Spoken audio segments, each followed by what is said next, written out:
Welcome back to Up the Villa opposition preview. Nottingham Forest v Aston Villa. We've got the main man, who else? Wolfie, back on the channel. He always says that I'm smiley, happy, arrogant on his channel, but look at his smile right now because he's sitting above Villa. So, how you doing, mate? Mate, Cloud9, mate. Do you know how much I hate Man U? Yeah, that was like the cream of the crop for me, that win. I know we beat Liverpool, and I know all the golden oldies, they've got their beef with Liverpool, but you know when you've grown up in the 90s and you've seen all that Fergie BS, man, it's so good. And the arrogance of that fan base, mate, all week, yeah, this is easy 3 points, and then Anana, man of the match, mate. Did you see the second goal? Morgan Gibbs on. Oh, mate, what was he doing? He was straight at him, wasn't it? He dove out the way, man. I've never seen anything like it. So yeah, I'm on Cloud9, and we're fifth, and we're firing. I think we've all been hurt by Man United. That's like a real sort of like bittersweet victory. Whenever you beat Man United, it's You lot did my head in really. last year against them. Was it last year or the year before where you were like 2-0 up at halftime and then lost? That just annoyed me, mate. It really did. That was around last Christmas. That was. I think it was Boxing Day. Might have been Boxing Day.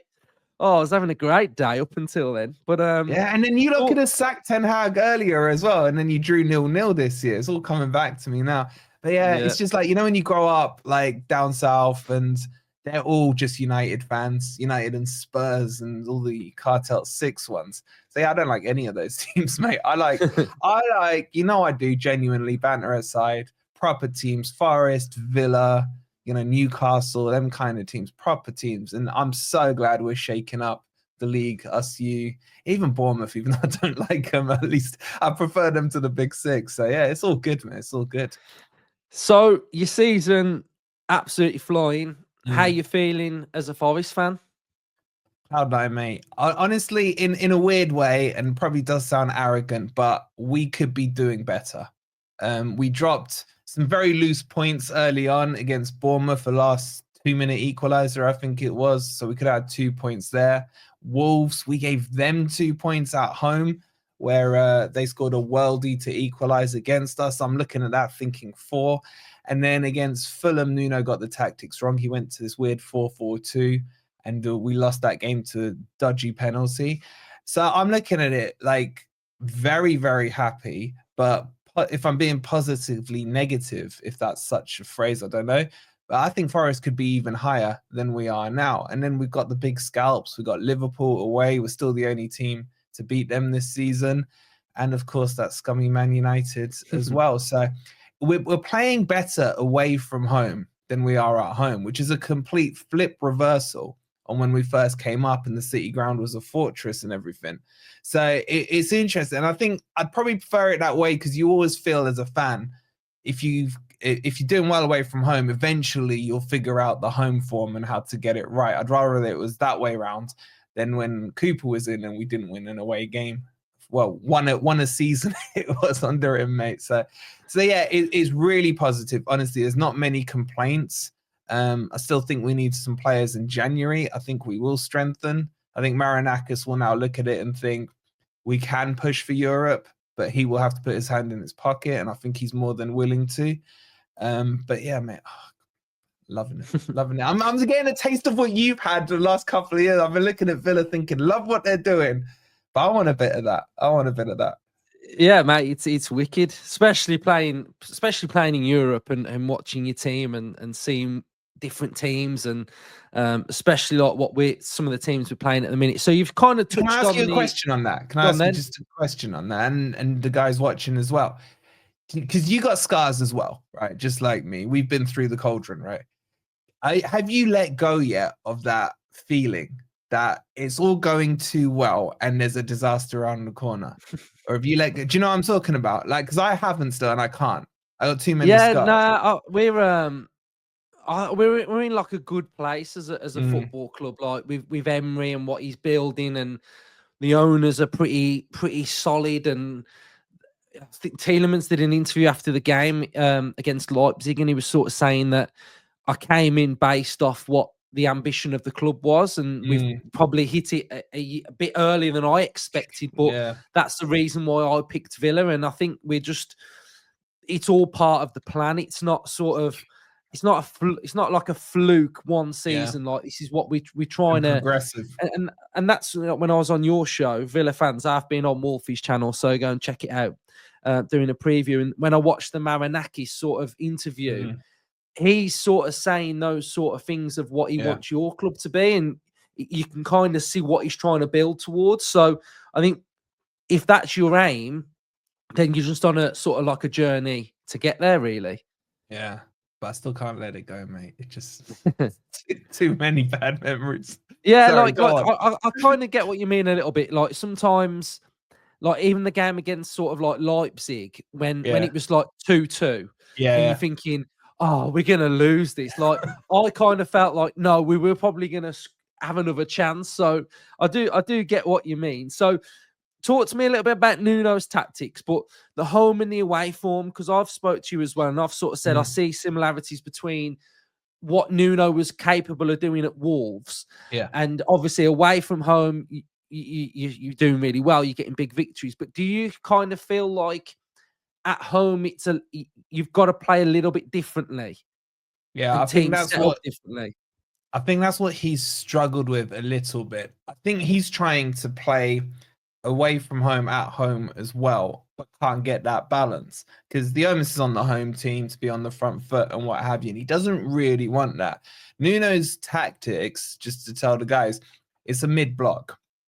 He likes a mid-block, and then he likes a quick transition into the wingers, and then you got Chris Wood up front, try and find him with either a cross or use him as the link-up play to get the balls out wide. And at home, it just hasn't quite clicked because sometimes the mentality of the opposition coming is that, well, we're the away team, the onus in on us, Forest, here you go, what are you going to do with the ball? And sometimes we've struggled to break down a team. He likes to work with space in behind to get the pace going of, be it Elanga, Jota Silva, Hudson-Odoi, etc. So I think he hasn't quite cracked the home form. Away from home, where it's the opposition who have to be on the front foot, what he will do, we won't even have a high press. It will just retreat us to the halfway line, very compact around the middle. As that team tries to progress into our half, that's where we hit the trigger, try to get the ball back, then hit them with the counter attack. But what he's also done, what my favorite thing about Nuno is, obviously he had the 5-6 months, whatever it was, when he came in. And we were conceding set piece after set piece. Anytime we gave away a corner, I was just calling them penalty corners. It was so bad. I think only Sheffield United had a worse record than we did. So what did he do? He addressed it in the summer. Was like, right, I'm going to get a tall, lanky brute of a centre-back, put him in there, a guy who'll win every single header, and that'll fix the problem. And that's exactly what he did. He brought in Milenkovic, like 12 million, I think it was. And he's a beast. You know how I've told you about Murillo? Yeah. and your lot, by the way, right? After that last game, my freaking comments was filled of, Bailey and Murillo and all that stuff, but right? Do you know what? You hyped him up, right? Mate, I wasn't wrong. He had one off day. He had one off day. I know, but because you were saying how good he was, and then Bailey like nutmegged him, and he went off at half time, didn't he? He didn't mean that. He didn't mean that. He didn't mean that nutmeg. And this is the thing. I'm about to hype up Milenkovic, right? And I'm thinking, your lot are gonna come at me because I've probably jinxed him now. But yeah, so he fixed that problem in defense from the set pieces. Because as much as I love Murillo, he's about 5'11", I think. He's not the tallest, and aerially he was a little suspect. So he's just, in terms of Nuno, he's focused on the back. He's come out in interviews and he says clean sheet is number one priority. We build off that. And that's what he's done. He's made us so solid at the back. I think about 2 weeks ago, we had the third best defensive record across the whole of Europe in all the top divisions. And then he releases the pace in the wingers and what have you. So it's been a huge change in terms of professionalism, in terms of identity. With Forest under Cooper, we were low block and pray. You know, maybe we could get a counter attack, hold out for a 0-0 to the 70th minute. Whereas Nuno, there's a clear, defined plan. And then what he does, we've taken the lead, I think, in 12 out of the, how many games we played this season? 15 or whatever 15. It is. Yeah. And what he does, if we're winning in the 70th minute, he's like, right, enough's enough. I'm bringing on Morato. We're going to a back three, lock up shop. And under Morato, every time he's come on where we've had the lead, we've never lost. And he's only conceded one goal, and that was in the second half against Man City, where the game was done. So he's got this clear, he kind of calls them finishers. If Forest are winning, 70 minutes to go. It hasn't happened yet. I'm going to jinx it again, I know, but he locks it down. Once you see that board come on and Morato's number coming on, it's like we silently breathe a little sigh of relief. Like when we went 1-0 up against Man U after 3 minutes, I was screaming for Morato. I was like, just close the game down, close the game down. So yeah, it's interesting. It's not the most exciting football. I'll be the first to admit it, but it's very pragmatic and efficient in the way he's doing it. Yeah, if he gets results, who cares, really? Yeah, exactly. So one man that doesn't need hyping up, but if you hype him up and he has a bit of a stinker, then that's okay. Chris Wood, then. What a player he is. This, I mean, we've done a preview and we checked he's at a 37% goal conversion rate, which is just absolutely mental. So, like, talk to me about him a little bit, like, because didn't you have that Thankyou as your main striker a couple of years ago? Yeah. Chris Wood, like, what's happened? Well, Chris Wood, when he first came in, was one of the worst strikers I've ever seen at Forest. Under Cooper, he just looked like, no pun intended, he was rooted into the ground. He couldn't jump, he didn't move, he was slow, he was always too deep. And then when I was speaking to Dave, one of my Wolves YouTube mates, he was telling me about Nuno's tactics. And the more he talked about it, how he likes that big, strong number 9 in the middle who can link up the wingers, who can hold the ball up, then get into the box. I was just looking at it thinking, do you know what? Chris Wood may actually work better in a Nuno system than Taiwo Awoniyi. Taiwo then got injured, and then Chris Wood stepped in. And then that was under Nuno. I think it was the Newcastle game on Boxing Day last season, just after Nuno had come in. I remember that. Hit a hat trick. Yeah. It was one of the best hat tricks I've ever seen, that little cheeky dink as well. And he hasn't looked back since, mate. He's just been a machine. Some games he will have like very limited involvement, but he gets a chance, bang, in it goes. And that's the key for him, is exactly what you said. His conversion rate is ridiculous. For me, he's only missed one sitter this season. That was against Man City when they were 1-0 up. He somehow got through on goal, and I was like, this is going to be a goal, and he dragged it wide of the post. But he's just grown, and you can see the confidence in him. Even when he's talking post-match, it's very calm, collective, and exactly on point. He's kind of turned into a leader in the club. The only issue with him is his age. I think he's hit 33. His birthday was on when did we play Man U? On Saturday. So there is still going to have to be succession planning for him. And I think Forest are addressing that in this window, because Taiwo, he's just had these injuries. He's just not come back the same player. And there's the problem we got, mate, is that we're so dependent on Chris Wood's goals at the moment that if he got injured, it would be, and I can't believe I'm saying this, it would be disastrous for us. So he may feel, even on Saturday when we play you guys, it may feel like he's been out of the game for 50, 60 minutes. And then he'll suddenly out of nothing, just like against Man U, ball whipped into the back post, heads it in, or hits a random shot from 25 yards out and it goes in. He's been sensational, man. Sensational. It's crazy. Yeah, I've been really impressed when I've been watching you guys as well. So who else is sort of standing out for you? Touch on Moreno as well, because I know Villa fans might want to know what's going on. I know you're doing this now just to like re-jinx everyone like I did with Murillo last season, but look, I would say, I swear to God, if Murillo or Milenkovic has a stinker, yeah, me and you are done, right? But they are the root of our success. Like M&M, man, I call them, the real Slim Shady. They're just next level, because Milenkovic is no nonsense. He's old school defender. Heads the ball, clears it. And the best compliment I can pay him is you just don't notice him. He's never like, slide tackling in or out of position. He's got such a good footballing IQ that he just reads the game perfectly. What that allows is Murillo to do the Brazilian stuff, man. Dribble out with the ball, take a risky challenge here and there, because Milenkovic is always there covering him. And then for me, my favorite player is Ola Aina at right back, but he can play left back. He's been probably one of the best fullbacks in the league for me. And then your boy Moreno, to touch on him, he started off like a house on fire. Like I was saying to you earlier, I was like, I can't believe you let him go because he destroyed Salah. He had a really good run of games. And then over the last couple of weeks, his form started to drop, and then he got dropped out the team. We're unclear if it's injury or form. My guess is form, but either way, it wouldn't matter against you because obviously he can't play. So he's been dropped a bit. My gut feeling is we won't keep him. Come the end of the season, he'll be coming back your way. But he's not been bad. I've not been like disappointed with him like I have been with some other lone players. And then really for me, the one that for you guys to keep an eye out for is Elliot Anderson, the kid we got from Newcastle. Mm-hmm.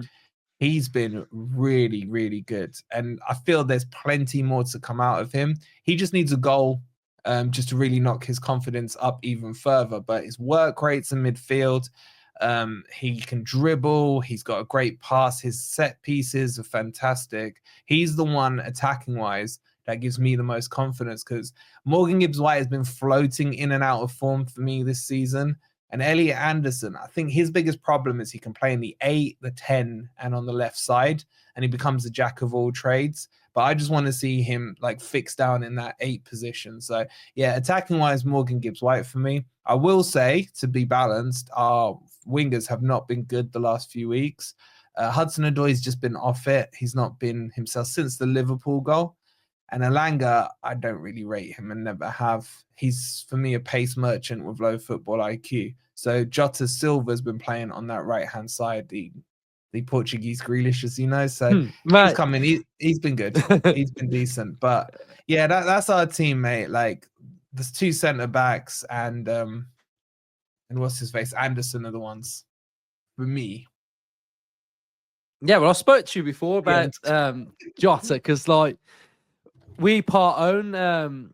Is it Victoria that he came from? So he's come from the club that our owners have got a bit of a stake in as well. So when we sort of we bought that club, I was like looking at their players and I just saw this kid that looked like Grealish and thought, spitting image, he's destined to play for Villa. But so seriously, then, if I had to ask you right now, what would be a very successful season for you this year? And also sort of where are you now expecting to finish rather than what could happen?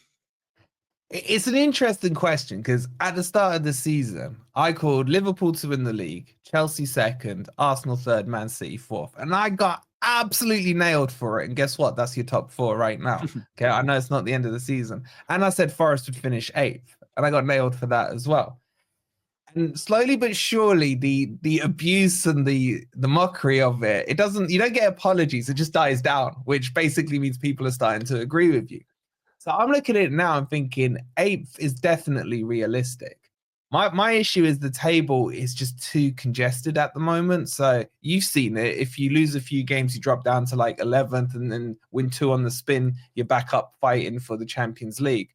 If I'm being realistic, Champions League is probably a bit of a stretch unless we do go gun-ho in the transfer window in January. I think Europe is very realistic. You've seen Spurs dropping off. Man U have dropped off from that Cartel 6. And then you're seeing teams like Bournemouth, Fulham, Brighton starting to fight out in Europe. It's who of that batch of teams can sustain it over the period of the season, who will continue to fight. I think it goes down to the wire. I honestly think, like, with maybe 2 or 3 games to go, some teams will be competing for Champions League and end up in the conference slot, and some will end up completely out of the top 8. It just doesn't feel like... I thought by now it would have stretched out. There would have been a divide between maybe the top 8 or 9 teams and the rest of them. Hasn't happened. It's too tight, mate. So if we get through December and we've got, we're still in and amongst the fight, then I think Europe is possible. I'd like Europa, but I'd be happy with conference, mate. Anything Europe. Yeah, I think consistency is key. I mean, that's how we got sort of Champions League last year. And I think I've been very impressed with a team like Bournemouth. I think Iraola's got them playing really well, but like they beat Arsenal and Man City, but then they draw to sort of like some other random team. Yeah, So yeah. they're a little bit like they're not that consistent in that sort of sense. So I do think some of them probably will drop off a little bit then. So what have you made of Villa this season? Look, one narrative I did not agree with or like on Villa was this tagging to Newcastle. I'm sure you heard it yourself. Yeah. Oh, they'll do a Newcastle. Look what Newcastle did when they went into Europe and what have you. And I just think that's an unfair tag. I think it's a lazy assessment. It's all the mainstream media that do it and what have you. Yes, you did have that rough patch, okay, but who hasn't apart from Liverpool this season? And I think with Emre, he's got this mode when it comes to cup competitions in Europe that he can switch to that. And then the Premier League. I expected you to be doing better in the Premier League, if I'm honest with you. Some of those results surprised me a little, those L's you took, but you are in and amongst it. And I'm happy for you guys. I think you can kick on. And I still think there's a chance that you are fighting, for the Champions League positions. And I was saying to you, I think you go quite far in the Champions League as well. I think you're well set up for it. If you qualify from those automatic spots, you should get a lesser team. And I can see you getting at least quarterfinals. Now, then at that stage, does that impact your mindset onto, what's the focus? Is it the league or the Champions League? I still don't buy into that because I think it's the group stages that are harder in the Champions League because you're playing more games. Whereas at that stage, it's a home and away leg, etc. So I think you guys should be happy with where you are, but slightly disappointed that that little run may cost you towards the end of the season. But because everyone else has been inconsistent, it's kept you in that fight. And I feel like you've almost hit a reset button in these last couple of games, which I wish you'd waited until after this weekend to press, but that's a whole other story.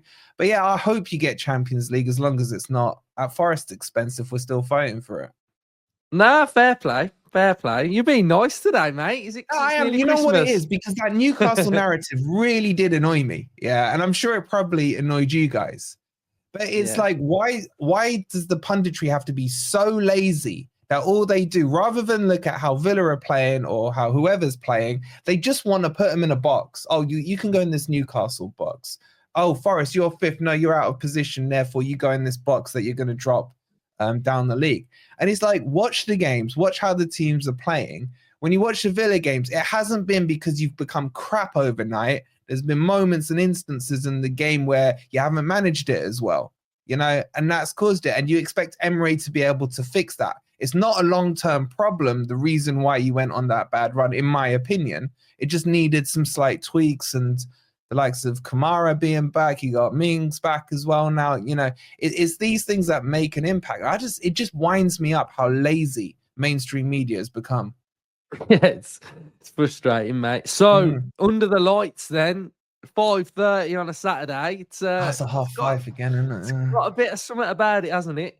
Yeah. So what you feeling? How as a Forest fan, how do you feel like the game's gonna go? How do you feel like you'll play against Villa, etc.?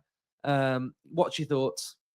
My thoughts is that our style doesn't suit you guys. Yeah, I think you struggle against us in terms of our style.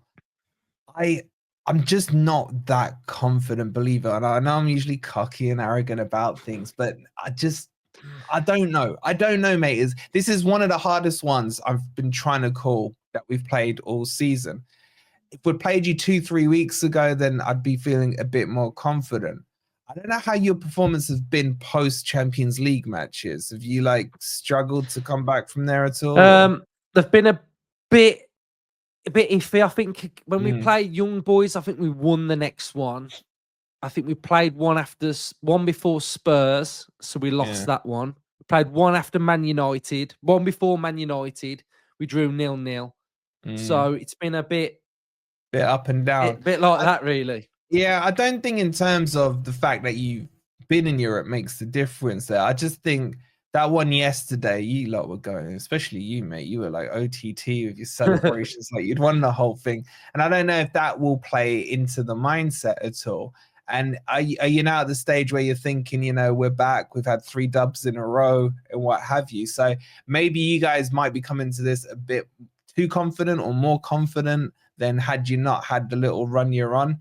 And at the same time, we've just beaten Man U, and I don't want our mindset to be, oh, we've beaten Man U, we can now beat the world. So I'm still a little wary of our home form. I'm sitting on the fence on this one, man. I think it's a draw, and we haven't had a 0-0 all season. I wouldn't be surprised by a 0-0. I know you say you lot concede every game and what have you, but I don't know. I just, this for me, this game, the reason I'm so edgy on it, this game for me is very season defining for us, because if we were to beat you, then that's the 3 real tough games that we got in December that everyone's been talking about. We've then got, okay, Brentford still hard, Spurs are Spurs. And I can't remember the other one. It's either Wolves or Everton, I think. So we got some winnable games coming after this. So I would like to go into those with momentum. If we beat you, we suddenly put a 3-point gap on you. We're fighting in the top 4, even though probably end of season we won't be there. I just feel it's one of those sliding door moments. And that's why I'm a little It goes back to what I said about you, the whole mindset, Forest do Forest things, and it worries me. So I'm just going to go a draw. I'm still going to say Milenkovic and Murillo are beasts, and they're better than Pau Torres. I'll die on that sword, man, on that hill. But I'm going to go a draw on this one. I'll take a point. Right, you've just nailed it as a 1-0 Villa win, Milenkovic own goal. So, up the Villa. Thanks for coming on, mate. Anytime, bro.